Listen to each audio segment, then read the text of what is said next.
समयानुसार हो सकता है भावावेश में किसी से भी कोई अपशब्द किसी के लिए निकल गए हों, आप लोग पुजारी समझ के माफ करेंगे ना। पुजारी का मुंह चलता है, हाथ चलते हैं, पैर चलते हैं, देवी और देवता मंदिर में बैठे रहते हैं, मुंह से कुछ नहीं कहते। आप और आपके क्षेत्र के सभी देवी देवताओं ने मेरे जैसे तुच्छ पुजारी की पूजा स्वीकार की। ये सब देवी और देवताओं की मानता है। मेरे साथियों ने भी कोई अपशब्द कहे हो, मैं उनकी तरफ से क्षमा याचना कर रहा हूं। और अगर अच्छी बातें लगी हो तो स्वीकार कर लेना, गलत बातें हो उन्हें वापस कर देना, मैं अपने साथ ले जाऊंगा। और मेरे बंधु, बस अब तो यही बात है। लास्ट में मैं हमेशा दो प्रार्थना करता हूं। मैं इनके दरवाजे पर परीक्षित जी के या हम बंटू के, जितेंद्र के या किसी भी कार्यकर्ता के सामने उनकी प्रशंसा हम नहीं कर सकते। वैसे सराहनीय इसलिए आद्य उपांत तक इन बच्चों ने मुंह से निकली हुई बात पूरी की और इतनी सुंदर सेवा भाव जो हमारे आचार्य और सभी लोग आज प्रशंसा कर रहे हैं। समाज तो हर जगह मिलता है। आज कथा समाप्त, कल शुरू होनी है फतेहाबाद शमशाबाद, तो ऐसा नहीं, लेकिन समाज में तो अच्छाई और बुराई मिलती। मैं बहुत बहुत आपके समाज से अति प्रसन्नता के साथ, ये क्षेत्र मैंने जैसा नया देखा था, वास्तव में बहुत ही आदर्श और पवित्र समाज है। इस तरफ मेरी तो दो ही प्रार्थनाएं हर जगह रहती हैं। एक तो मेरी निजी प्रार्थना ये है, एक यही विनती मेरी, तो एक प्रार्थना मेरी भगवान ने स्वीकार करनी है कि मैं गीत तुम्हारा गाया करूं,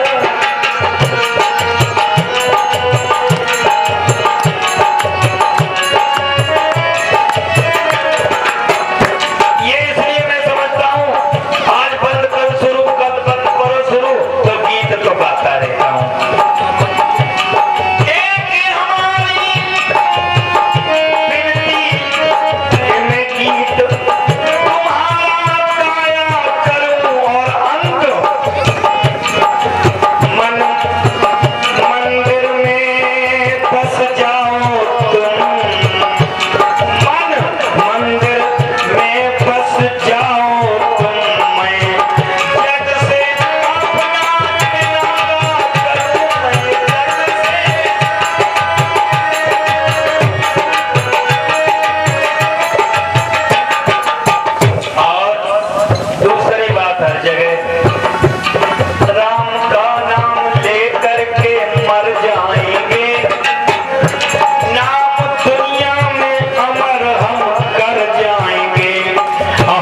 ये पंडित जी के द्वारा भगवान की आरती और उसके बाद प्रसाद। जय जय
रमेश बाबू जी तिजोरी निवासी मानपान सिंह बुला रहे हैं जवाहरपुर वाले।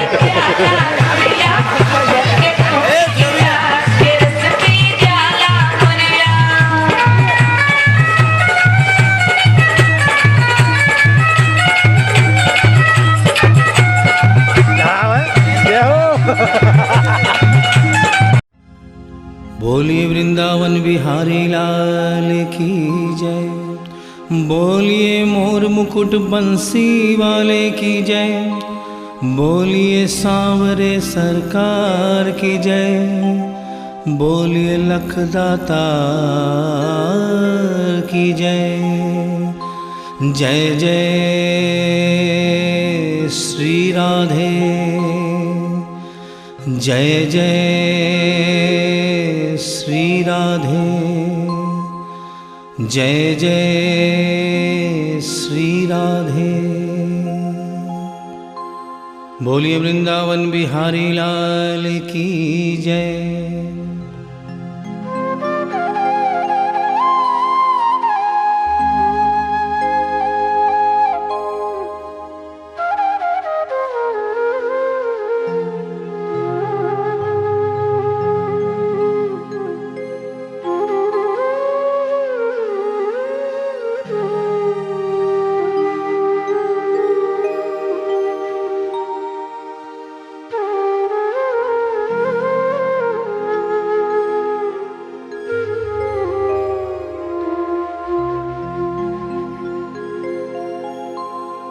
ये भजन जो मैं गाने जा रहा हूँ, ये कोई भजन नहीं है, ये एक सच्ची घटना है।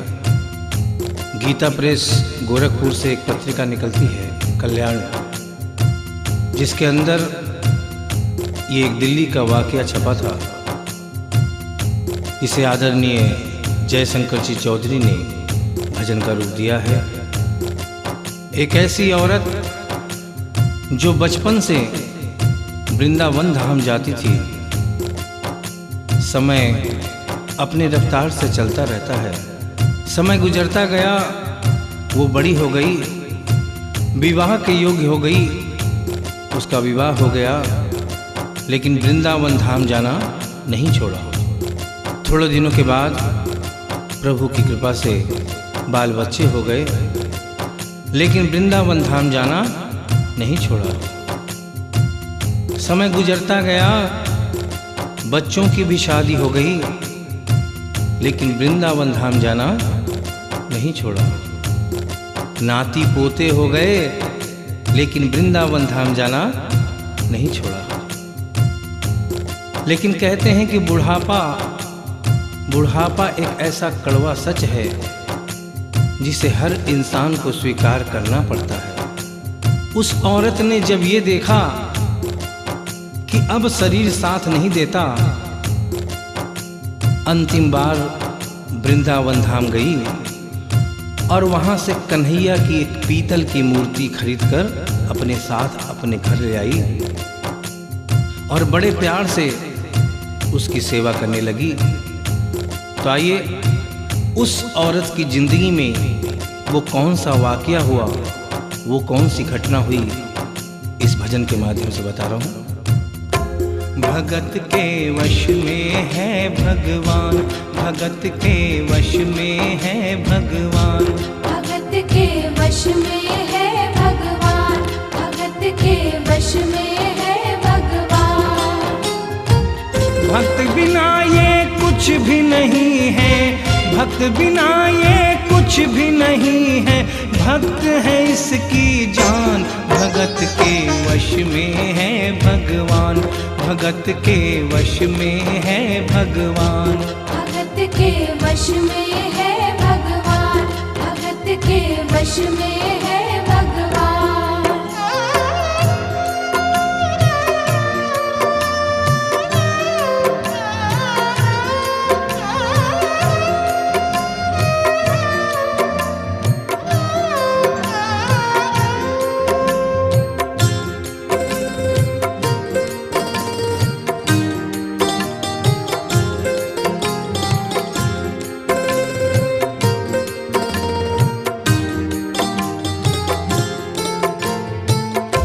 भगत मुरली वाले की रोज वृंदावन डोले, कृष्ण को लल्ला समझे, कृष्ण को लल्ला बोले, कृष्ण को लल्ला समझे, कृष्ण को लल्ला बोले। श्याम के प्यार में पागल हुई वो श्याम दीवानी, अगर भजनों में लागे छोड़ दे दाना पानी, अगर भजनों में लागे छोड़ दे दाना पानी। प्यार करन वो लागी उससे, प्यार करन वो लागी उससे, अपने पुत्र समान। भगत के वश में है भगवान, भगत के वश में है भगवान, भगत के वश में है भगवान, भगत के वश में है भगवान।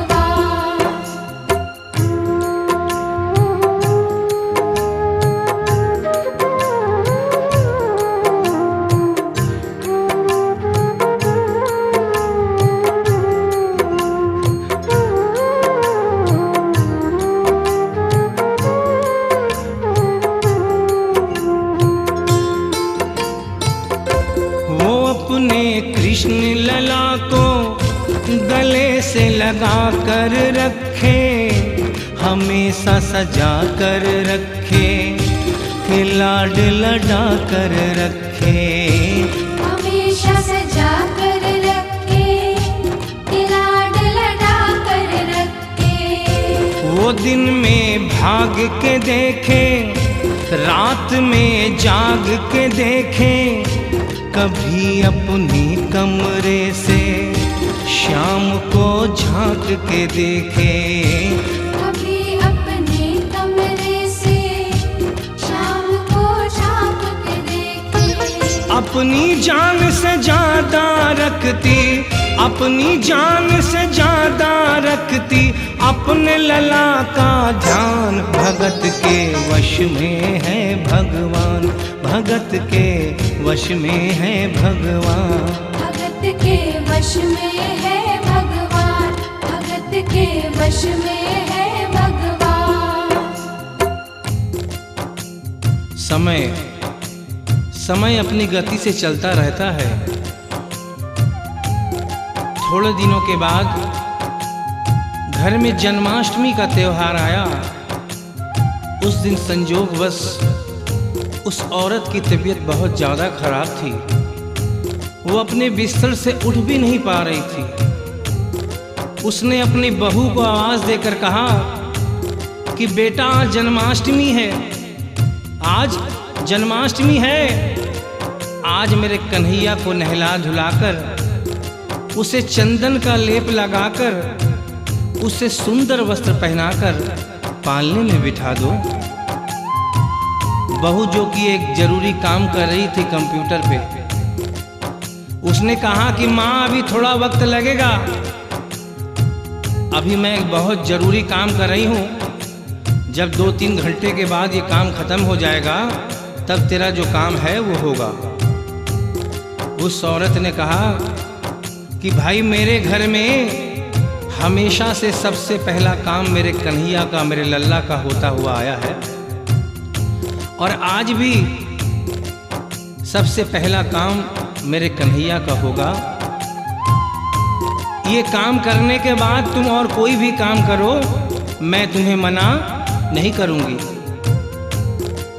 बहू को थोड़ा गुस्सा आ गया, उसने गुस्से में आकर झुंझलाकर झटके से कन्हैया की मूर्ति को उठाया, मूर्ति हाथ से गिर गई, और जो ही मूर्ति हाथ से गिरी